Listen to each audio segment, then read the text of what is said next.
स्वागत है आप सभी का तौर राजपूत वेल्थ में। तो यहाँ पर अगर आज देखें हम लोग तो यहाँ पर आज भी बहुत बढ़िया मार्केट रहा है। निफ्टी 50 में अगर देखें तो करीब 0.5% की तेज़ी देखने को मिली है। बैंक निफ्टी में थोड़ी और ज़्यादा है, 0.72% की तेज़ी देखने को मिली है। फिर निफ्टी में भी यहाँ पर कहीं ना कहीं 0.73 की है और सेंसेक्स में थोड़ी सी 0.5% के आसपास है, जो कि कोई ज़्यादा नहीं है बोले सेंसेक्स के हिसाब से। लेकिन अगर हम बात करते हैं रोज़ चार्ट पर, और मैं हमेशा आपको एक ही चीज़ बोलता हूँ कि देखिए, आप अगर मूविंग एवरेज देखते हैं तो अच्छी बात है, आप और कोई सा इंडिकेटर देखते हैं तो अच्छी बात है, और आपके पास में और कोई सी टेक्निक है, जैसे मान लो एसएल हंटिंग की टेक्निक हो गई, या फिर आप और भी जैसे आरएसआई हो गया, या बहुत सारे ऐसे चीज़ें होती है जो ट्रेडिंग में लोग यूज करते हैं। अगर वो सब है और आपको कहीं ना कहीं प्रॉफिट हो रहा है तो कोई प्रॉब्लम नहीं, लेकिन प्रॉफिट नहीं हो रहा है तो एक बार इस चीज़ को समझने की ज़रूर कोशिश करना, जो कि मैं आपको रोज़ बताता हूँ। और आज भी अगर आप देखोगे तो यहाँ पर अगर आप देखोगे तो सुबह बैंक निफ्टी का चार्ट हम लोग देख रहे हैं अभी, और 5 मिनट का चार्ट है। सुबह अगर आप देखोगे तो ये जो ग्रीन कैंडल आप देख रहे हो, कितना बड़ा ग्रीन कैंडल है। अब थोड़ा ये बड़ा है बैंक निफ्टी के हिसाब से, अगर हम बात करें 200 पॉइंट के आसपास का, 200 से ज़्यादा का देखने को मिल रहा है। अब बड़ा है तो एसएल भी हमारा बड़ा हो सकता है, इसलिए आपको थोड़ा सा क्या होगा, जब तक आपको पता ना चल जाए कि हाँ हम लोग यहाँ पर इस तरह से ट्रेड प्लान कर सकते हैं कि नहीं कर सकते, या फिर आपको क्या करना है, मैंने बहुत बार बोला है कि जब बड़ा कैंडल बन जाए तो आपको छोटे टाइम फ्रेम पर जाना है और वहाँ पर देखना है कि क्या आपके पास में कोई एक ऐसा कैंडल है जो आप वहाँ पर एक अच्छा सा एसएल प्लान कर सकते हैं। जैसे आप यहाँ पर आप देखोगे ये 3 मिनट का कैंडल है और यहाँ का एसएल हम प्लान कर सकते हैं। अगर आप वहाँ पर प्लान नहीं कर सकते तो आप यहाँ एक छोटा सा कैंडल बना था यहाँ पर, या फिर क्योंकि ये कैंडल थोड़ा सा इसके आसपास के जो कैंडल्स थे ख़राब थे, तो ये वाला कैंडल है एक, यहाँ पर हम लोग प्लान कर सकते हैं 3 मिनट के। क्योंकि हम जब बड़ा एसएल 5 मिनट के टाइम फ्रेम में देखते हैं, बड़ी कैंडल देखते हैं, तो हमारा एसएल बड़ा हो जाता है। और बड़ा एसएल में हमेशा यही बोलता हूँ कि बड़ा एसएल लेना नहीं है, क्योंकि बड़ा एसएल कभी हुआ तो फिर बहुत बड़ा लॉस भी हमारा हो जाता है, इसलिए हमको बड़ा एसएल लेना नहीं है। तो हमको छोटे टाइम फ्रेम में जाना है। फिर अगर बड़ी कैंडल बन रही है और हमको ट्रेड करना ही है, पहले तो मैं बोलता हूँ कि ट्रेड ही मत करो वहाँ पर, और फिर भी अगर आपका मन नहीं मान रहा है तो फिर आपको क्या करना है, छोटे टाइम फ्रेम में जाना है। अब यहाँ पर जैसे मैं आपको 1 मिनट के टाइम फ्रेम में भी लेकर आ रहा हूँ, तो यहाँ पर भी मैं आपको बताने की कोशिश कर रहा हूँ कि यहाँ पर 1 मिनट में कोई ऐसा कैंडल हमको देखने को मिल रहा था। 27 मार्च है आज, और यहाँ पर अगर आप देखोगे तो यहाँ पर ये वाला कैंडल आपको देखने को मिल रहा होगा 1 मिनट में, बहुत बड़ा कैंडल है, ठीक है। अब इसके मुकाबले और हम कैंडल से देखें तो यहाँ पर आपको देखने को मिल रहा था ये वाला कैंडल छोटा था, और इसके बाद ये वाला कैंडल छोटा था, ये वाला कैंडल छोटा था। लेकिन कहीं ना कहीं अगर आप देखोगे यहाँ पर, तो जब इसको छोटा करेंगे हम चार्ट को, तो कहीं ना कहीं जब आप एंट्री बनाते हो तो ये वाला कैंडल सही था। लेकिन अगर आप यह कैंडल देख लेते तो यहाँ पर कहीं ना कहीं आप थोड़े से अगर इसका एसएल रख लेते तो यहाँ पर आपका एसएल हिट हो जाता, या फिर ये वाला कैंडल भी आपके लिए सही हो सकता था जब आप प्लान कर रहे हो। तो अगर नहीं कर रहे हो तो फिर कोई बात ही नहीं। अब हम फिर से 5 मिनट के चार्ट पर आए हुए हैं, और अब हम और भी यहाँ पर कैंडल से देखेंगे।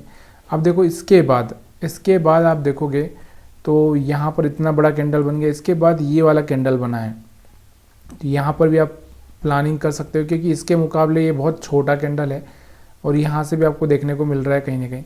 या फिर दूसरा क्या करते हैं हम लोग, जब हमको कहाँ देखना है होता है कैंडल, जब मूविंग एवरेज के सपोर्ट के आसपास आ जाता है। जब मूविंग एवरेज, जैसे मान लो मूविंग एवरेज पर आ गया, यहाँ पर कोई अच्छा सा कैंडल बना, ये वाला कैंडल अच्छा है लेकिन थोड़ा सा विक्स है, लेकिन अगर आप ट्रेड प्लान करते हो तो कर सकते हो। देखो क्या होता है कि हमको भी नहीं पता होता है कि मार्केट कब कहाँ किधर जाएगा, लेकिन अगर हम एसएल प्लान कर लेते हैं, हमारा एसएल बराबर है, तो हम डिसीजन ले सकते हैं। लेकिन एसएल हमारा सही नहीं है, वो एसएल और टारगेट दोनों ही चीज़ें यहाँ पर लगती है। आपका टारगेट और एसएल अगर आपका सही नहीं है तो यहाँ से प्रॉब्लम खड़ी हो सकती है। अब इसके बाद हम बात करते हैं, ये तो बात समझ में आ चुकी है आपको। और यहाँ पर अगर आप देखोगे तो एक चीज़ और देखो, यहाँ पर आपको दिख रहा होगा ये पॉइंट और अगर हम बात करें तो ये पॉइंट, तो यहाँ से आपको एक ट्रेंड लाइन क्या बनती हुई देखने को मिल रही थी, ये। तो यहाँ पर आपको ट्रेंड लाइन से भी अगर आपको करना होता है ट्रेडिंग, थोड़ा सा यहाँ पर आपको ट्रेंड लाइन, क्योंकि ये वाला पॉइंट हमारे लिए क्या आ चुका है, सेल का पॉइंट आ चुका है। कौन सा है, देखो ये ट्रेंड लाइन का रेजिस्टेंस है। अब देखो रेजिस्टेंस अलग अलग होते हैं, एक ट्रेंड लाइन का रेजिस्टेंस होता है, एक यहाँ पर इस तरह से जो ये रेजिस्टेंस होता है, जो स्विंग हाई होता है उसके हिसाब से, जैसे आपको देखने को मिलेगा कि ये वाला यहाँ पर एक रेजिस्टेंस, ये वाला एरिया हमारे लिए एक रेजिस्टेंस का काम करेगा। यहाँ पर भी ये वाला एरिया भी हमारे लिए रेजिस्टेंस का काम करेगा, क्योंकि आपको दिख रहा होगा, मैंने पहले भी आपको समझाया था कि देखो मार्केट ऐसे चल रहा है, ऊपर जा रहा है, ऐसे चल रहा है, और मार्केट ऐसे गिरता है, तो फिर यहाँ पर क्या करता है कि जो ये वाला एरिया होता है, ये वाला एरिया या फिर ये वाला एरिया, फिर मार्केट यहाँ पर जाता है और फिर यहाँ से फिसलता है। तो ये चीज़ें मैं आपको पहले भी बता चुका हूँ। यहाँ पर आपको क्या देखने को मिल रहा था, फिर ये वाला एक रेजिस्टेंस आ चुका था, ये वाला एरिया, और ऊपर की साइड में ये वाला एक रेजिस्टेंस था, ठीक है। तो यहाँ पर मार्केट इसके आसपास आकर यहाँ से फिसलने का चांस बहुत ज़्यादा था। इसलिए अगर हम यहाँ पर एंट्री बना रहे हैं, कहाँ पर, यहाँ पर, तो हमारा मतलब बाइंग का एंट्री अगर हम यहाँ पर बना रहे हैं तो हमसे बड़ा बेवकूफ़ कोई नहीं हो सकता। क्यों नहीं हो सकता, उसके पीछे का कारण मैं आपको बताया, क्योंकि ये वाले एरिया में हम रेजिस्टेंस पर क्यों एंट्री बना रहे हैं। रेजिस्टेंस पर मैंने आपको पिछली बार भी बताया था कि अगर आपको पता होगा तो, कि रेजिस्टेंस वाले एरिया में कभी भी एंट्री नहीं करने का, सपोर्ट वाले एरिया में कभी भी सेलिंग का एंट्री नहीं करने का, ये हमेशा याद रखना है, क्योंकि वहाँ पर आप ठगे ज़्यादा जाओगे, लॉस कम होगा लेकिन ठगे ज़्यादा जाओगे। अब यहाँ पर देखो, यहाँ पर मार्केट हमारा कहाँ चला जा चुका है, रेजिस्टेंस वाले एरिया में, तो यहाँ पर क्या हो गया, पूरा साइडवेज हो चुका है, ठीक है। चीज़ें यहाँ पर समझ में आ रही है तो वीडियो को आप लाइक कर सकते हो, नहीं आ रही है तो आप मेरे को कमेंट करके बता भी सकते हो। अब हम मूविंग एवरेज से देखते हैं, तो देखो मूविंग एवरेज के ऊपर यहाँ पर ही क्लोजिंग कर दिया था, तो यहाँ से ही आप प्लानिंग कर सकते थे, और बाकी इसके बाद मार्केट थोड़ा साइडवेज होता हुआ देखने को मिला है। और साइडवेज होता है तो आपको क्या करना है वो भी मैंने अच्छे से बताया है। अब हम बात करते हैं निफ्टी 50 की थोड़ा। तो यहाँ पर निफ्टी 50 की अगर हम बात करते हैं तो निफ्टी 50 में आपको क्या देखने को मिल रहा था, यहाँ पर भी आपको देखने को मिल रहा था कि यहाँ पर भी बहुत बड़ा कैंडल निफ्टी 50 में देखने को मिल रहा है। अब यहाँ पर फिर से वही कंडीशंस आ गई कि अगर आप यहाँ पर इतने बड़ा एसएल प्लान करोगे तो फिर से आपकी प्रॉब्लम खड़ी हो जाएगी, क्योंकि एसएल को जहाँ तक हो छोटा रखना है। मतलब देखो एसएल कैसे रखना है कि टारगेट हमारा क्या होना चाहिए, 1:2, और आपको पता है कि अगर आप यहाँ पर इतना बड़ा एसएल लगा लोगे तो आपका टारगेट 1:2 होने की बजाय कभी कभी ये क्या हो जाता है, 1:2 लॉस हो जाता है। 1:2 क्या हो जाता है, यहाँ पर ये लॉस हो जाता है, मतलब यहाँ पर क्या हो गया, उल्टा हो जाता है। तो इसलिए हमको उल्टा नहीं होने देना, हमारा टारगेट हमेशा याद रखना है कि हमको कितना टारगेट रखना है।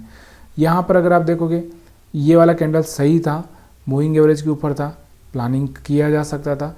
यहाँ पर भी ये कैंडल सही था। अब ये देखो सही कैंडल होगा कि नहीं होगा ये कहना बहुत मुश्किल होता है। अब जैसे मैं यहाँ पर डिसीजन ले लूँ कि यार ये कैंडल यहाँ पर ग्रीन बना है, मूविंग एवरेज के ऊपर बना है, अब मेरे को खुद को नहीं पता कि मैं जो डिसीजन ले रहा हूँ, क्योंकि मार्केट का ये कैंडल्स बने नहीं होते हैं, तो हमको नहीं पता होता है कि यहाँ पर क्या हो सकता है। लेकिन मेरे पास में एक चीज़ यहाँ पर होती है, वो क्या कि अगर इसके नीचे जाएगा तो मैं यहाँ से कट कर दूंगा। क्या कर दूंगा, कट कर दूंगा। मेरा जो एसएल होगा या जो मैं एसएल ले लूँगा यहाँ से, इतना ही होता है, बहुत छोटी सी चीज़ होती है। लेकिन क्या होता है, कभी कभी ऐसा होता है कि अगर मार्केट यहाँ इसके नीचे क्लोजिंग कर दिया फिर भी हमारी हिम्मत नहीं होती ट्रेड कट करने की, और वहीं पर हम लूट जाते हैं। तो ये डिसीजन बहुत फास्ट लेना पड़ता है, बहुत समझ के लेना पड़ता है, क्योंकि किसी भी कंडीशन में आपको लॉस बड़ा नहीं करना है। अगर लॉस बड़ा कर लिया आपने तो आप ट्रेडिंग नहीं करने आए, वहाँ पर गेम खेलने आए। क्या खेलने आए, गेम खेलने आए। और गेम में आपको पता है कि क्या होता है, ज़्यादातर जैसे जुआ हम बोल सकते हैं, वो जुआ हो गया। मतलब आपको दिख रहा है कि आप डूब रहे हो, आप गड्ढे में गिर रहे हो, फिर भी आप नहीं वहाँ पर संभल रहे हो, तो ये आपकी सबसे बड़ी बेवकूफ़ी होगी। यहाँ पर समझ में आ चुका है। दोबारा यहाँ पर आपको दिख रहा है ये वाली कैंडल भी बहुत स्ट्रांग थी, लेकिन क्या हुआ, इसके बाद मार्केट कहीं गया क्या, ऊपर नहीं गया। कारण क्या था, एक रेजिस्टेंस के आसपास मार्केट आके फंस जाता है। ये देखो यहाँ पर अगर आप देखोगे तो यहाँ पर भी आपको देखने को मिलेगा कि कौन सा रेजिस्टेंस, ये वाला है रेजिस्टेंस, या फिर हम बोले ये वाला एक रेजिस्टेंस, या फिर हम बोले ये वाला एक रेजिस्टेंस। तो यहाँ पर रेजिस्टेंस वाला एरिया है और जहाँ से मार्केट को ऊपर जाने बहुत मुश्किल हो जाता है। तो क्योंकि जो इंटरेस्ट होता है ना लोगों का वहाँ पर ख़त्म हो जाता है। मतलब वो क्या करते हैं कि यहाँ पर भाई जो ट्रेडर होता है, जो मतलब एक तरह से जिसको पता होता है कि भाई रेजिस्टेंस वाले एरिया पे तो इंटर नहीं करेंगे, बॉटम में इंटर कर लेंगे लेकिन रेजिस्टेंस वाले पे नहीं करेंगे, ये उनको पता होता, तो वो यहाँ पर वो प्लानिंग कर लेते हैं। इसके बाद अगर हम बात करते हैं कैंडल से की, तो मैं हमेशा आपसे कैंडल से की क्या बात करता हूँ, यहाँ पर मैं वही बोलता हूँ कि अगर मार्केट बॉटम से खुला है, देखो बॉटम से खुला है तो यहाँ से देखो यहाँ से ओपन हो रहा था तो ऊपर जाने के चांसेस कहाँ तक रहता है, इस कैंडल का हाफ तक। देखो ये भी मैं आपको बहुत बार समझा चुका हूँ कि ये तीन हमारे पास में यहाँ पर क्या होते हैं, एक सपोर्ट होता है, एक रेजिस्टेंस होता है, दूसरा भी रेजिस्टेंस होता है। तो ये यहाँ तक जा सकता है, तो देखो यहाँ तक गया उसके बाद गिर सकता है, ये पॉसिबिलिटी यहाँ पर रहती है। तो वो यहाँ पर भी देखने को मिला। उसके बाद अगर हम बात करते हैं बैंक निफ्टी में, सेम चीज़ें बैंक निफ्टी में भी अगर आप देखोगे तो आपको देखने को मिलेगी। और देखो ट्रेडिंग कोई खेल नहीं है, बहुत सोच समझ के खेलना पड़ता है। यहाँ पर भी आप देखोगे तो यहाँ पर भी आपको देखने को मिल रहा था, ये बिल्कुल सपोर्ट पर ही ओपन हुआ और फिर यहाँ से ऊपर की साइड में गया और सेंटर तक, देखो सेंटर तक यहाँ तक पहुँच चुका है, सेंटर तक। तो ये चीज़ें हमेशा याद रखनी होती है। वीडियो अगर अच्छा लगा हो तो वीडियो को लाइक शेयर कमेंट कर सकते हो, और भी आपके विचार कुछ है तो आप मेरे को बता सकते हो।